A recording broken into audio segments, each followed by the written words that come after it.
It was with Aurelion Sol, Huhi roaming to the bottom lane to help out Doublet at level 1. So Huhi has all the experience in the world in how to snowball everybody else. I think he has a great role here as a new support for Golden Guardians. We've also been peeping his stream. He's played quite a lot of Yuumi as well, so that will be banned away on the blue side by FlyQuest Academy as we kick off the draft. And Raya's probably going to be a mainstay ban alongside Akali, who also is going to get the hammer here. But let's see if the Sylas is going to go through, because the Aatrox once again keeps rising in priority. Maybe Collegiate knew something that we didn't. All I'm saying is it looked really good when they did it. Have to agree, again, can flex it into the jungle, commonly played top laner. Seems to be kind of back on the menu here as FlyQuest. Curious what this third ban's going to be. They'll continue taking away the flexes as Aurelia will be taken off the board. Well, Sylas is still up. That seems to be the pick that Golden Guardians is thinking about banning right now. Do you want to take the Sylas and maybe trade for a Xayah Rakan that we just saw how strong it was from Clutch Gaming? Or do you just let everything go through and then just try to fight for some scraps or a cohesive composition? Instead, Olaf will be banned. Wow. All right. Olaf going to be taken away from Maxi. So see what the first pick is here. Sylas makes the most sense. Jace also left up though, so they'll take the Jace. Yeah, it's a Jace trading for Sylas, but you also get a Rek'Sai to go alongside him. So Rek'Sai really good at punishing that Jace in the top lane. If you can just sneak around from behind him, it's a really good route against the Jace, especially once the flash is down. So yes, the Jace is a lane bully, but he's up against a very challenging jungler. They left this up too. I forgot about this. I don't know if they'll pick it, but Sonotarik is available.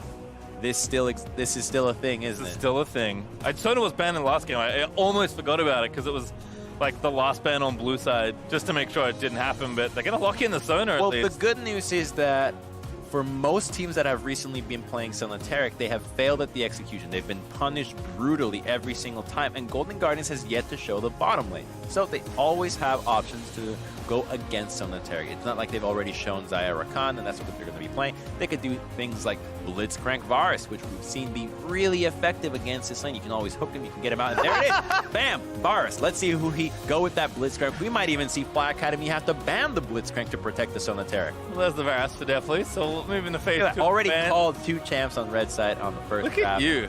Truly the prophet.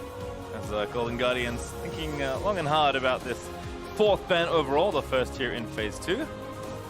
And it is Kindred, so continuing to take aggressive junglers away from Maxi. Yes, it's a matchup that's really good against the Rek'Sai, because Rek'Sai tunnels in and you just hop away. Drop that E on Rek'Sai, you can't get hit by the knockup, and you're eliminated right away. The ultimate that Rek'Sai drops, you can always use Lamb's Respite to prevent anybody from getting executed, so it's super powerful against Rek'Sai, and that really is the only reason why you ban it. On top of it, Olaf is also really good into the Rek'Sai, so I think that Golden Guardians showed their hand a little bit early, but still, they got away with a great jungle match. Yeah, trying to protect the Rek'Sai, working out so far as Nautilus will be banned away. And there's Hecarim also going to be taken out of the pool. I guess Nautilus kind of falls into the Blitzcrank school of trying to beat up Sonotarik. Pretty much. I do like the Blitzcrank a bit better because of the silencing ability. It's not as telegraphed as, oh, the depth charge is coming in, pop all your ultimates. Golden Guardians, on the other hand, is banning Hecarim and Kindred, all the junglers that synergize really well with Fly Academy's composition. However, Sejuani can still be very viable here. Being super tanky and allowing a third party to engage makes it a lot easier for Sona and Taric to do their job. They don't have to balance, do we use ultimate, do we not? You have a beefy frontline that makes it so much easier for you to understand what your timings are when it comes to utilizing that ultimate end. Let me just say, that's a Vel'Koz flex. Yes. That's a Vel'Koz that could very easily be a support. I like it. Again, I mean, the fact that he's getting credit for Thresh, given that he just saw the support, is actually pretty impressive. That's true. Wow, good for him. So we'll see what happens here in these next 2 picks. LeBlanc over for Strompist. Been a player that's been up towards the upper echelons of Challenger for quite a while. Both in solo queue and in the league. He played in Challenger many years ago now and has hopped around the amateur scene as well. Now landing on FlyQuest Academy, and also Jarvan continuing to stay popular today will be the pick there for Maxi after losing many junglers. It's really interesting that they've opted with Jarvan and LeBlanc. With Jace, you're so strong in the top and mid part of your match, but bottom lane is just so darn weak here. So Fly Academy is very telegraphed as to what they're going to be doing, and we have already figured out what Golden Guardians is going to be doing That's a Vel'Koz support. That is a Vel'Koz support for Huhi. Never left mid lane. Just pick. I mean, this was a signature champ for Huhi. That's the story. That's the story of 2019. All these mid laners just going to other roles and playing mid lane champions, and then say, "Oh yeah, I'm a support player." Like, no, you're just an estranged mid laner. Even as Ignite, I love it. As Poppy, the last pick there for Darshan, gonna try and absorb the pressure from the Jace, and then you can really kind of bully the Jace around in the 1v1 as well. Well, consider that. Let's say that Varus goes poke, right? He doesn't go lethal tempo, goes comet. That's so much poke out of the bottom lane. Between Vel'Koz and Varus, you're going to get anybody out of the lane. And when you start going into the team fights, you hit a few pokes, you got a Morellas, you got some healing reduction that Sun and Tark might not be able to withstand all that damage just based off of their healing. It is Glacial Augment support Vel'Koz here for Huhi. So this is going to be a fun one. Eri and Wadid on the Sona and Tarek, which we haven't seen too often here. Lots of innovation out of the bottom lane. I love that we are getting to see all these picks that are typically in solo queue be played at a more serious level, because it gives merit to what you see in solo queue. If you can actually get away with being mechanically sound in a lot of picks that you rarely see at higher stages, you can definitely play them. It's just a matter of putting in the hours and being good.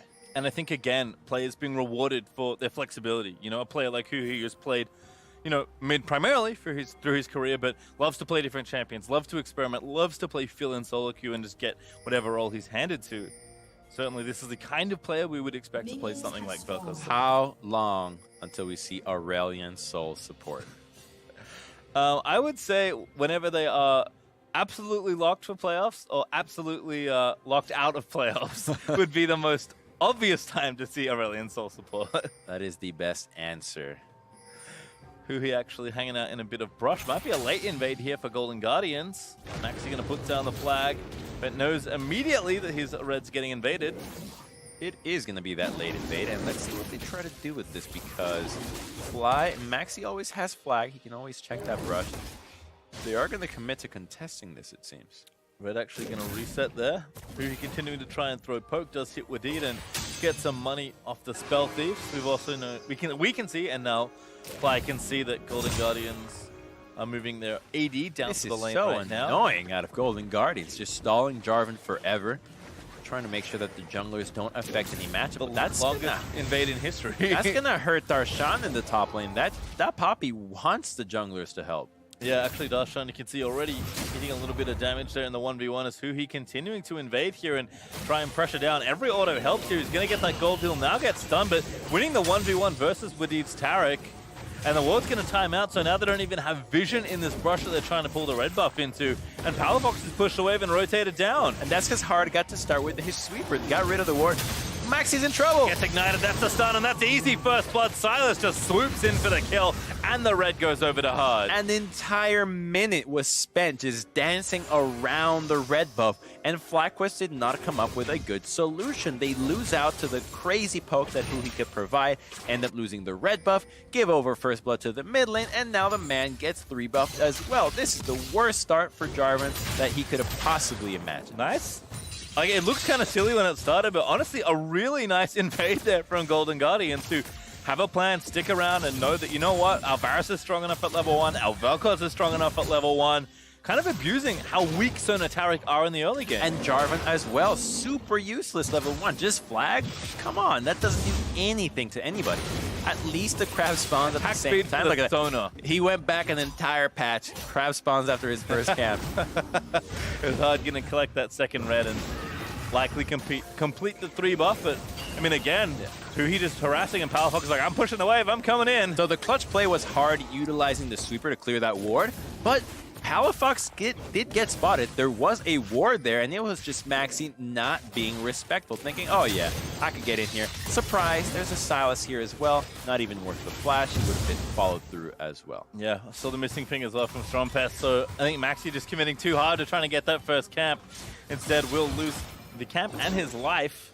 Those are the lessons that you learn the hard way as a jungler. You really need to put in the reps to understand what to do in these situations. And for future reference, the right call is identify whether you can fight level 1, and if the answer is no, get the hell out of there. Go somewhere else. Go start another camp.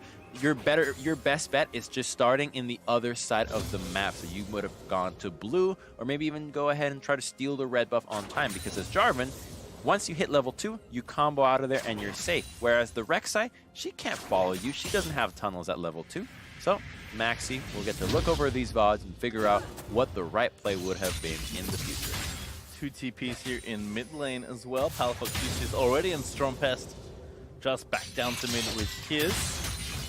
We'll try and play wave clear battles. Nice chain timing there for Stormpest as the minion does fall.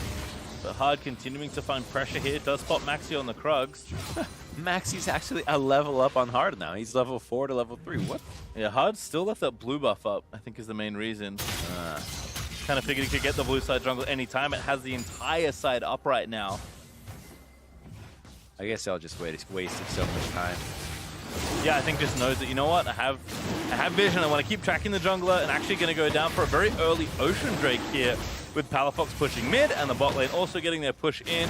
This is a very easy objective for Hard to start early. So he's going to fall behind probably a level and a half by doing that, but the trade-off is massive. This dragon is the best dragon possible at an incredibly early time, only 45 seconds after the dragon has spawned. And when you have a Poppy that's just suffering to poke from the Jace, when you have a Vel'Koz and a Varus in the bottom lane, the fact that they regen health and mana is just going to make their lane so much easier, and they might even get to the point where they win these lanes. You see Maxi with the Raptors coming back up to steal them as Hard finally looks to complete the rest of his jungle. See, all I know is I watched a video where Faker said his favorite dragon was Ocean, and ever since then, it's all about Ocean. Oh, Palafox gets knocked up. The chain lands again from Stormpest, and he stole a chain there, did Palafox. Gonna keep trying to fight here. Hard also maybe gonna turn it back around. Flashes in, gets the knockup, and Palafox actually finishes off the kill. What kind of baloney is Silas? The fact that this hero can do that, no other champion does that. He survives for so long. The Conqueror proc even happens from Maxi, but they're not able to secure the kill onto Palafox.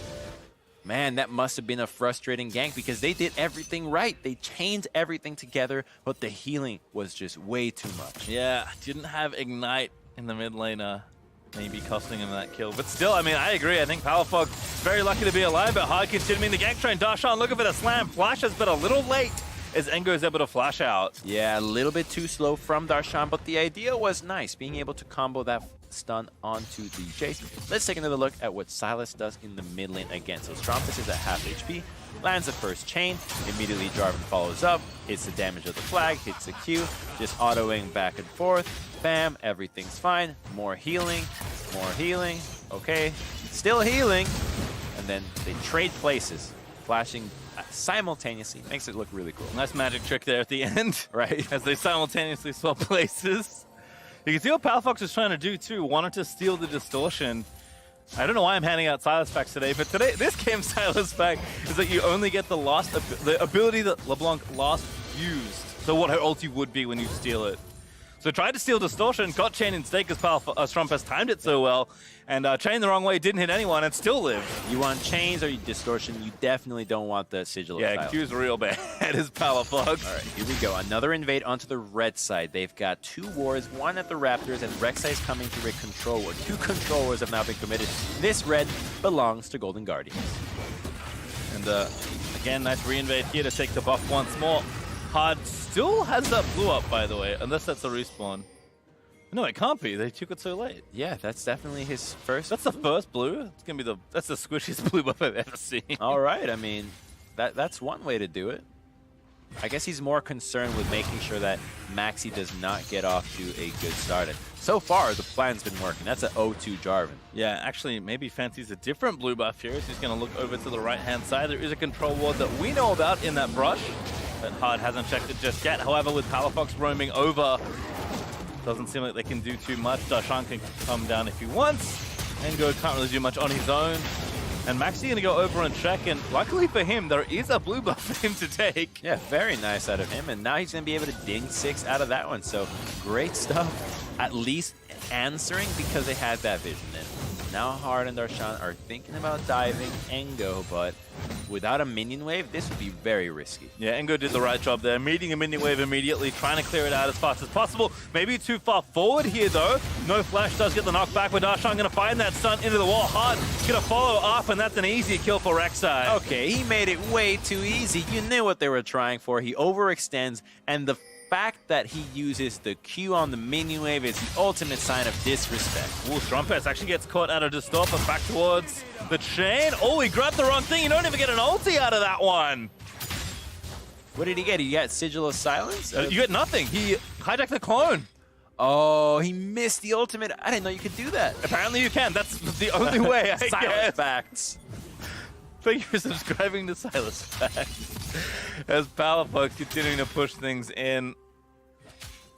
Trumpet's trying to defend where he can, but Palafox just pushing the lane and roaming with his jungler. Kind of been the story of this early game so far. Here we go. More focus to the bottom side of the map. Now that Poppy has that chain vest and Ninja Tabis, she's going to be more than fine going up against the Jace. So it's a matter of now punishing the Taric Sona, the most dreaded bottom lane at the moment. I mean, it's funny. I thought we'd watch more of this lane, but the game has been so action-packed with all the jungle movements that really just been definitely farming up nicely. And Arian Wadid trying to scale up towards that mid and late game. Palafox going to look between the turrets here. Does cancel the back. Nice. Ooh, nice. Knows the distance for the aggro. Engo, though, down here. Going to run towards Hard as Silas goes right, but Engo just here to clear the wave and make sure Strumpus come back, which clears up room for Hard to start the next Drake. Yeah, they have the bottom lane pushed in, mid lane is pushing, and the Jace has to make his way back to the top lane from that roam middle. So this is a nice little timing out of that Dragon, and Golden Guardians Academy have been on point when it comes to this objective priority. They have been getting plates in mid, plates in bottom lane, 2 dragons in under 12 minutes, and those are some of the best dragons you could get at this stage. You're not too worried about a mountain, Baron is not up, dragons are very easy to take, and as long as you're continuing to shove out the lanes, you're going to cash in your plate money, so you're not worried about doing it faster with mountain. And the cash-in is real. They have 4,000 gold ahead, mostly from plates and a couple kills. Like, that is a very significant gold lead, given that no turrets have been taken. It's all about pushing lanes at this stage in the game, and if your lanes don't inherently do so, it's about getting them to the point where they can, such as the case with Darshan and Engo. You get the Poppy strong, Jace has no kill pressure. Really nice solo kill from Palafox. He disappeared. He didn't even burn his flash. I don't think he even knew that Palafox could do that. Pretty much died in the very small CC window there as Palafox stole the distortion that time around. And you know that it's all because of the gold and item discrepancy. That's a completed Proto Belt, a completed Sork Shoes versus just scraps out of Trompets. They're the same level, uses the distortion from LeBlanc, really well timed, immediately follows up, and then the chains trigger on the second little activation to finish him off. It's funny, you're like, you know what? He's only got 1 dash, I'm gonna be safe. He's like, no, I stole your dash. That's Palafox. Really nice kill. Hard also enough room after that to take the Rift Herald, so that plate money cash in could come through, but just under 90 seconds to grab the extra gold. But hey, first turret will also give bonus gold as Golden Guardians want to continue to snowball this lead. It's such a funny Vel'Koz skin. That's the April Fool's. What do you mean? That's not Vel'Koz. Definitely not Vel'Koz. Darshan and Engo doing battle. Darshan going to cancel that Q. Popping up the steadfast presence. Darshan now realizes that probably going to win the fight, although Engo stepping on the shield is going to force Lollipoppy away. Stromfest also not spotted on the ward just yet. In fact, walking back to mid means Darshan is safe in his 1v1 for now. Yes, this Poppy is starting to become really obnoxious because the Jace will need a very specific itemization to be able to win the side lanes. That's going to be a Blade of the Ruined King. Without that, you're not going to be able to beat the Poppy as the game progresses because she's just going to get tankier and tankier, and you're not going to be able to stay trading against her. So Engo has a long ways to go. Even though he's got Conqueror, there's just too much armor on the side of Poppy, and even a gank with Jarvan's not going to help. The man also does physical damage. First turret dead as well in bottom lane, and the Rift Herald still up now for Hard as Golden Guardians collect all the plates in the bottom half of the map. Darshan going to line up a stun here. TP in from Engo, a little bit reckless there. Going to get Keeper's Verdicted up. That's almost solo as Palafox here to finish up the job. roam in, Proto up popped, and see you later. That's just too easy. There is no respect out of Darshan. He's thinking that Poppy's just gonna let that happen. Now there's a Rift Herald in the mid lane. 2 towers immediately taken by Golden Guardian, shooting for 3. Can the poke from Huhi and Deftly be enough to take down this objective? So far, so good. Poppy and Silas are collapsing, and the gold has spiked even further. There is almost a 9,000 gold lead from Golden Guardians at 14 minutes, Pastry. They stole the Jarvanaut as well. They're going to dance the Herald in and break this mid inhib. Sono Tarek so late here as Strumpet's going to get tagged up by Hard. They'll dive just to poke them off the turret. They'll open up the space in the inhib, and Shelly charges in. I don't think I've ever seen that before. They are going so ham from mid lane. I think it's actually good that they don't take that inhibitor. It's way too early for you to be able to convert more of the map. The dragons are yours. You don't have Baron spawning anytime soon, so it's a good play. They're going to the Power Fox, but he has Flash. Yep, has the Jarvan ulti as well, but flashes out. Is at least forced to burn the Summoners, Huhi providing cover fire there with the Qs. Knock up not going to hit onto Engo. Finally, there'll be a bit of a break, and it's been a pretty action-packed game. I can tell because Definitely's not that hungry. He's got 4 biscuits still sitting in his inventory. That's all of them. Yeah, I like what I'm seeing out of Golden Guardians, though. They have put the pedal to the metal and have not slowed down. This is the push in the mid lane, answering that death into the top part of the map, and there's just no wave clear. Sona and Tarek are so far from being relevant in this game that Golden Guardians can get away with doing this. There's just no damage to answer this push. That. Even going against LeBlanc, I think that if Darshan was able to make it on time, they would have been able to get Stromfest as well. Because I think the idea is stop the distortion and then Rek'Sai ultimate to finish him off. And definitely Blazed Ruin King, Berserker Greaves into QSS. So straight for the offensive QSS. Can afford to take about a 1,400 gold detour because of how far ahead the team is. I mean, if you were to count Sona as his counterpart, she's got nothing. She's got mana and, what, 2 amp tomes worth of AP, maybe 3 if you count the spell thief, so she's not doing a whole lot. I mean, if you combine the CS that Sono and Tarek have shared, Definitely still ahead by 10 as Darshan and I'm actually going to get the stun. He's currently in a 1v4 as Ari finds the ulti. Dazzle going to land for the stun as Wadid lines up the next bit of CC. Keeper's Verdict pushes them away, and Darshan is going to escape, I think, as Strumpeth going to keep trying to chase Darshan. Jukes back around, dances in, needs to go into the shield, but can't quite find it. In the meantime, though, Golden Guardians Academy pushing down the bot lane. That was so unnecessary, but still got so much because his team is getting an inhibitor in the bottom lane. They cracked the base at 16 minutes. That's a 10,000 gold lead. Yeah, okay, maybe a few hundred here and there, but still, they cracked the base, and all because Darshan got so much pressure in the top part of the map.